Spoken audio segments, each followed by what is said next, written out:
घुषुड़िला जीतुंक धर्मशाला गड़ अनास्था भोटिंग पूर्वरु पद छाड़देले जीतुंक भाई। धर्मशाला ब्लॉक अध्यक्ष पदरु प्रभात बलवंत रायंक इस्तीफा।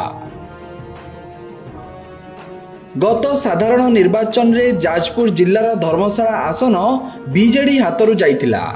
प्रणव बलवंत राय को हराई विधायक होइतिले हिमांशु साहू। हेले धर्मशाला ब्लॉक रो अध्यक्ष रहितिले प्रणव बलवंत राय भाई प्रभात बलवंत राय। विधायक बदलिबा परे अनेक सरपंच और समिति सभ्य बीजेडी छाड़ी बीजेपी रे जोग देइतिले। आ प्रभात को ब्लॉक अध्यक्ष पदरु हटाइबा को आसीतिला अनास्था।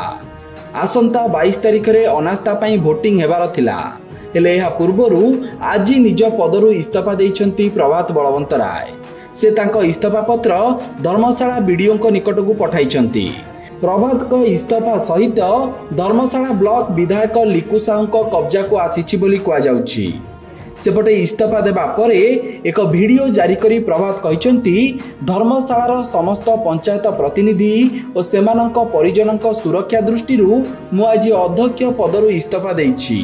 अनास्था आसीबा दिनरू तांको समर्थन रे थिबा पंचायत प्रतिनिधि माननकु धमक चमक दिया जाउतिबा से अभियोग करिसंती। हेले एभली अभियोग आनिथिले भी से काहारी ना नै नाहंती। सरकार परिवर्तन परे धर्मशालार परिवर्तित परिस्थिति डेवलपमेंट तो दूर कथा पीआरआई माने मध्य ब्लॉक मध्य सुरक्षित नाहंती। जार विजुअल आपण माने आगुरु देखिथिबे निश्चिंत। मोर क्षमतार आवश्यकता नाही। मोर क्षमता पई मु मोर पीआरआई मेंबर भाई भौणी को असुविधा पकाइबी नाही। धर्मशाला रे एई बळी जे बळी गुंडाराज और लुटतराज चलीछि एवं सरकारी अधिकारी माने आखि बुझी देइछंती। सेति पई आज मो पदवी इस्तीफा देइछि।